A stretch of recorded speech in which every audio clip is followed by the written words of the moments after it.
Hey there. So a function has an input and an output. Could be a function like this. You plug in an x, you get out a y, and there's different ways of representing them. And they could be lines on a graph, or they could be tables like this. And what I want to show you how to do is, if you're given a function as a table of the two different variable quantities, how do you tell if it's nonlinear? Or in other words, how do you tell if it's linear? If it's not linear, it's nonlinear.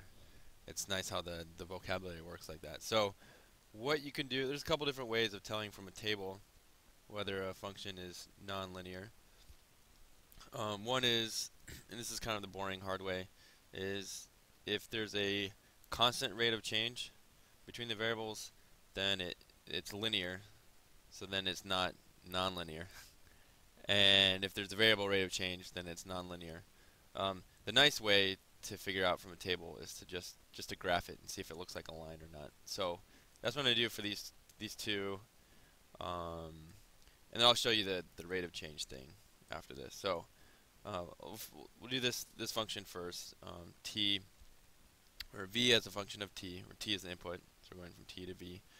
And so let me actually label my axes before I graph this. So we'll put the t's there and the v's here on the y-axis. So, and that's just typically how you do things.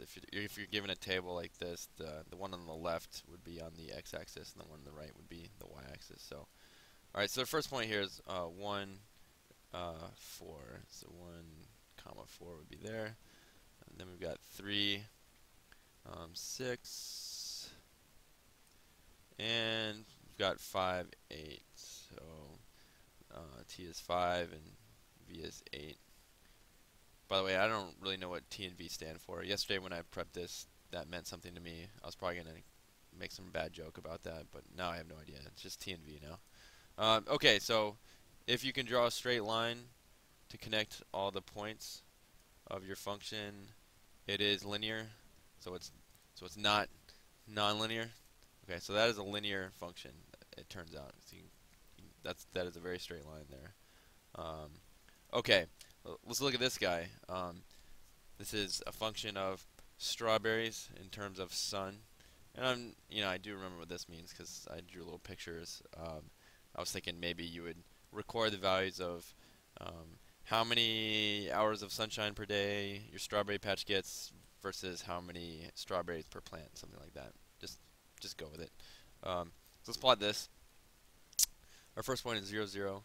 Oh wait, let me label my axes. Excuse me. Um, there and there. Okay. I guess just part of a strawberry went up there. Okay, so and I can just clear this out. Okay. So 0, 0 is right there. 1, 1. It's right there. 1, 1. 2, 4. 2, 4 would be right there. And then 3, 9. 1, 2, 3. 1, 2, 3, 4, and then 9. So can I draw a straight line that connects all those? Nope. Kind of curves like that. So let me draw a curve. So it'll just keep going like that. That's half of a parabola. Let me just make that a color so you can see it. Let's make that fat. Okay.